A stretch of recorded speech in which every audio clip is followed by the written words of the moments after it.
हरे भरे घने पेड़ों से लदे इस वर्षावन को कॉन्गो रेन फॉरेस्ट के नाम से जानते हैं दोस्तों। यहाँ एक एक कोना अपने आप में बड़ी अहमियत रखता है।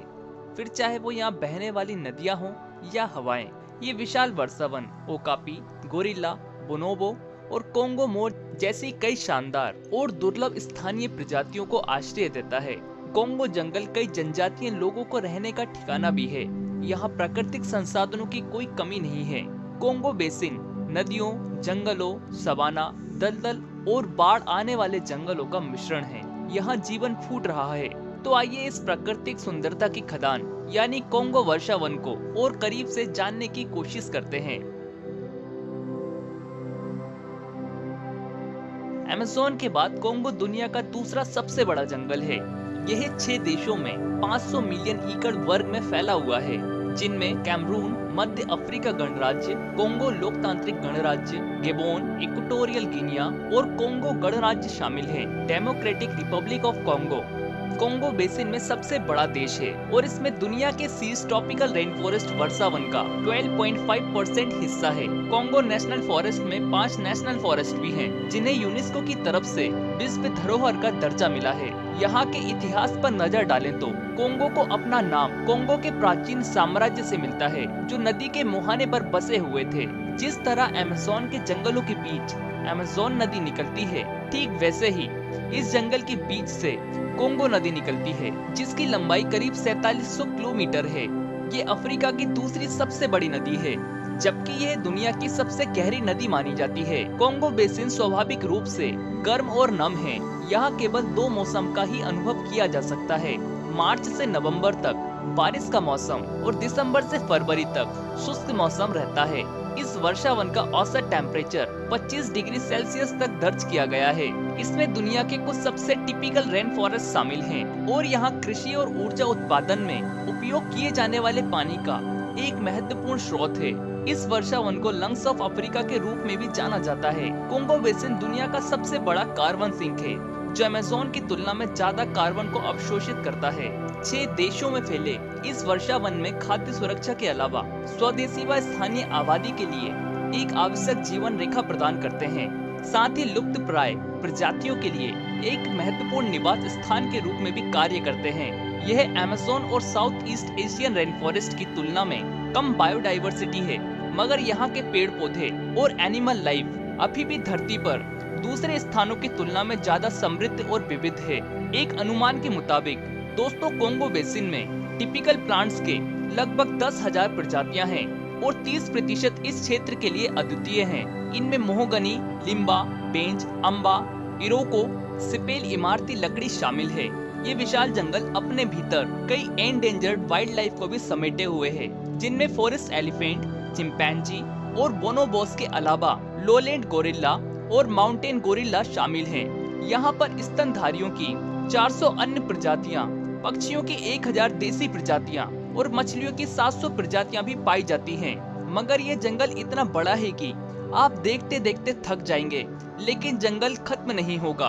कोंगो की शान बढ़ा रहे इस अजीब जानवर का नाम ओकापी है। इसकी खासियत ये है कि ये 2 जानवरों की तरह दिखाई देता है। ये कुछ जेब्रा तो कुछ जिराफ की जैसा लगता है। शायद यही कारण है कि इसे जेब्रा जिराफ भी कहते हैं। इसकी टांगों पर सफेद और भूरे रंग की धारियां होती हैं और इसका वजन 200 किलो से ज्यादा होता है। हैरानी की बात यह है कि 1901 तक पश्चिम दुनिया के लिए ओकापी एक अनजान जानवर था। अब ओकापी कोंगो में एक सांस्कृतिक प्रतीक के रूप में जाना जाता है। ओकापी सामाजिक प्राणी नहीं है। ये बड़े और एकांत क्षेत्रों में रहना पसंद करते हैं। इन्हें पेड़ पौधे, पत्ते और फल खाना पसंद होता है, मगर यहाँ रहना भी दोस्तों इनके लिए कठिन होता जा रहा है। वर्षावन आवास सिकुड़ते जा रहे हैं। IUCN रेड लिस्ट में इस दुर्लभ जीव को लुप्त प्राय के रूप में वर्गीकृत किया गया है। वर्तमान में इसकी संख्या केवल कुछ हजार ही बची है। ओकापी की तरह बोनोबो भी एंडेंजर्ड स्पीसीज है। इस शानदार प्राइमेट्स को ऐतिहासिक रूप में पिग्मी चिंपैंजी भी कहा जाता है।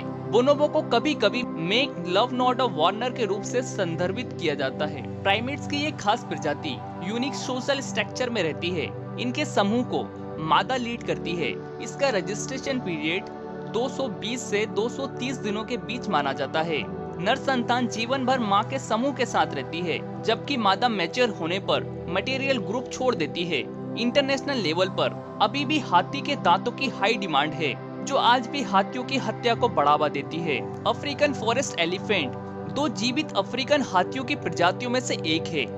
ये शानदार हाथी पश्चिमी अफ्रीका और कोंगो बेसिन के नम जंगलों का मूल निवासी है। ये 3 जीवित हाथियों की प्रजातियों में से सबसे छोटा हाथी है। फॉरेस्ट एलिफेंट हाइट में 7 फीट 10 इंच तक पहुंचता है। इसके समूह में करीब 20 सदस्य होते हैं। इनकी डाइट में फलों की मात्रा काफी ज्यादा होती है, इसलिए ये कई पेड़ प्रजातियों को फैलाने में महत्वपूर्ण भूमिका निभाते हैं। खासकर बड़े बड़े पेड़ों के बीज जिनमें कार्बन की मात्रा ज्यादा होती है, इसलिए इन्हें जंगल का विशाल माली भी कहा जाता है।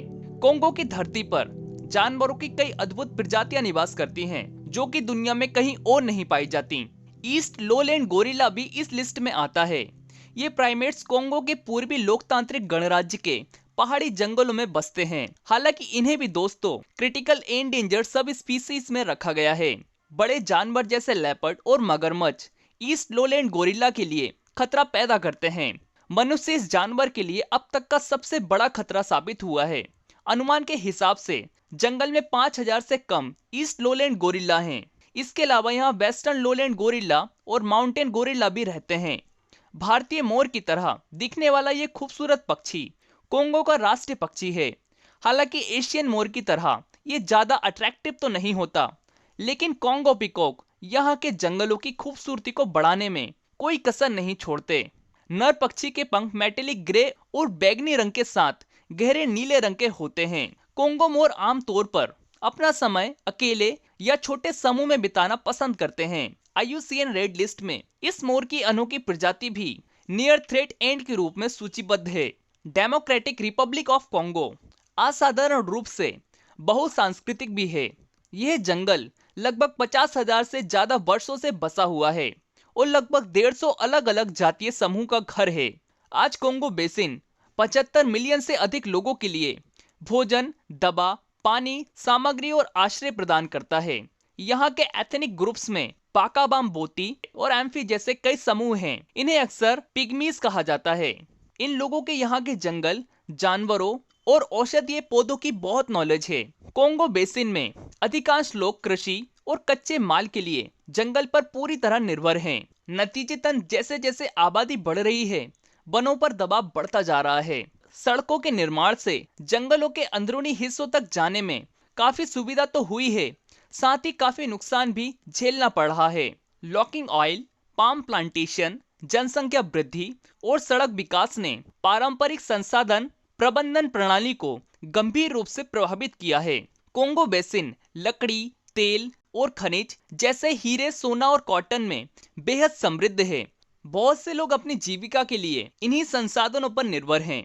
इन मटेरियल्स की वैश्विक मांग बढ़ रही है, लेकिन इन संसाधनों को निकालने के मौजूद तरीके और दर अस्थायी है, जो इस विशाल जंगल क्षेत्र के भविष्य को खतरे में डालते हैं।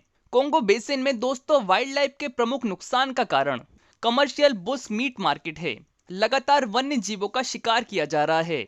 इनमें कई प्रजातियां विलुप्त होने की कगार पर हैं। अकेले DRC में हर साल 10 लाख टन से ज्यादा बुश मीट की खपत होती है।